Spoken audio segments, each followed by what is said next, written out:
ಬೆಂಗಳೂರಿನ ನಗರ್ತಾಪೇಟೆಯಲ್ಲಿ ನಿನ್ನೆ 5ರನ್ನು ಬಲಿ ತೆಗೆದುಕೊಂಡ ಸ್ಥಳಕ್ಕೆ ಇಂದು ಉಪಮುಖ್ಯಮಂತ್ರಿ ಡಿಕೆ ಶಿವಕುಮಾರ್ ಮತ್ತು ಗೃಹ ಸಚಿವ ಡಾ ಜಿ ಪರಮೇಶ್ವರ್ ಭೇಟಿ ನೀಡಿ ಪರಿಶೀಲನೆ ನಡೆಸಿದರು.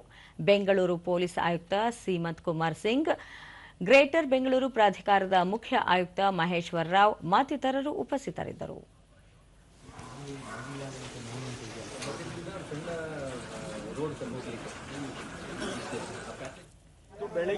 ಈ ಸಂದರ್ಭದಲ್ಲಿ ಸುದ್ದಿಗಾರರೊಂದಿಗೆ ಗೃಹ ಸಚಿವ ಡಾ ಜಿ ಪರಮೇಶ್ವರ್, ಮೇಲ್ನೋಟಕ್ಕೆ ವಿದ್ಯುತ್ ಶಾರ್ಟ್ ಸರ್ಕ್ಯೂಟ್ನಿಂದ ಅಗ್ನಿ ಅವಘಡ ಸಂಭವಿಸಿರುವುದಾಗಿ ಕಂಡುಬಂದಿದೆ. ವಿಧಿವಿಜ್ಞಾನ ಪ್ರಯೋಗಾಲಯದವರು ಮಾದರಿಗಳನ್ನು ಸಂಗ್ರಹಿಸಿದ್ದು, ವರದಿ ಬಂದ ನಂತರ ನಿಖರ ಕಾರಣ ತಿಳಿದು ಬರಲಿದೆ. ಈ ಅಗ್ನಿ ಅನಾಹುತದಲ್ಲಿ ಮೃತಪಟ್ಟವರ ಕುಟುಂಬದವರಿಗೆ ಸರ್ಕಾರದಿಂದ ಪರಿಹಾರ ನೀಡಲಾಗುತ್ತದೆ. ಈ ಬಗ್ಗೆ ಮುಖ್ಯಮಂತ್ರಿ ಅವರೊಂದಿಗೆ ಮಾತುಕತೆ ನಡೆಸುವುದಾಗಿ ಹೇಳಿದರು. ನಗರ್ತಾಪೇಟೆ ಪ್ರದೇಶದಲ್ಲಿ ಅತ್ಯಂತ ಚಿಕ್ಕ ಸ್ಥಳಗಳಲ್ಲಿ 4-5 ಮಹಡಿಗಳ ಕಟ್ಟಡಗಳನ್ನು ನಿರ್ಮಾಣ ಮಾಡಲಾಗಿದೆ.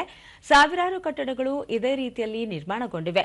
ಅನಾಹುತವಾದಾಗ ಅಗ್ನಿಶಾಮಕ ವಾಹನಗಳು ಸ್ಥಳಕ್ಕೆ ಧಾವಿಸಲು ಸಾಧ್ಯವಾಗದ ರೀತಿಯಲ್ಲಿ ಇಕ್ಕಟ್ಟಾಗಿ ಕಟ್ಟಡಗಳನ್ನು ನಿರ್ಮಿಸಲಾಗಿದೆ. ಈ ಬಗ್ಗೆ ಗ್ರೇಟರ್ ಬೆಂಗಳೂರು ಪ್ರಾಧಿಕಾರದ ಅಧಿಕಾರಿಗಳು ಕೂಡಲೇ ಗಮನ ಹರಿಸಿ ಸೂಕ್ತ ಸುರಕ್ಷತಾ ಕ್ರಮಗಳನ್ನು ಕೈಗೊಳ್ಳುವಂತೆ ಹಾಗೂ ವ್ಯವಸ್ಥಿತ ರೀತಿಯಲ್ಲಿ ಕಟ್ಟಡಗಳನ್ನು ನಿರ್ಮಿಸುವಂತೆ ಸ್ಥಳೀಯರಿಗೆ ಮನವರಿಕೆ ಮಾಡಿಕೊಡಬೇಕು ಎಂದು ಹೇಳಿದರು.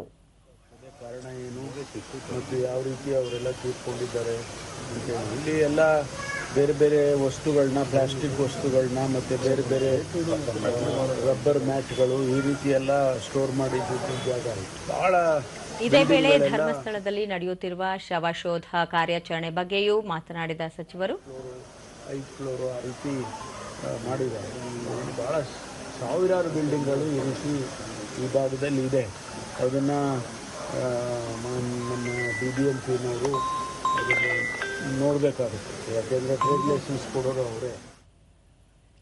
ಇದೇ ವೇಳೆ ಧರ್ಮಸ್ಥಳದಲ್ಲಿ ನಡೆಯುತ್ತಿರುವ ಶವಶೋಧ ಕಾರ್ಯಾಚರಣೆ ಬಗ್ಗೆಯೂ ಮಾತನಾಡಿದ ಸಚಿವರು, ಪ್ರಸಕ್ತ ಎಸ್ಐಟಿ ತಂಡ ತಾತ್ಕಾಲಿಕವಾಗಿ ಶೋಧ ಕಾರ್ಯವನ್ನು ಸ್ಥಗಿತಗೊಳಿಸಿದೆ. ಎಸ್ಐಟಿ ತಂಡವು ವರದಿ ಕೊಟ್ಟ ಬಳಿಕ ಅದನ್ನು ಪರಿಶೀಲಿಸಿ ಬಳಿಕ ಶೋಧ ಕಾರ್ಯವನ್ನು ಮುಂದುವರಿಸಬೇಕೋ ಅಥವಾ ಸ್ಥಗಿತಗೊಳಿಸಬೇಕೋ ಎನ್ನುವ ಬಗ್ಗೆ ತೀರ್ಮಾನ ಕೈಗೊಳ್ಳಲಾಗುವುದು ಎಂದು ಸಚಿವರು ಹೇಳಿದರು.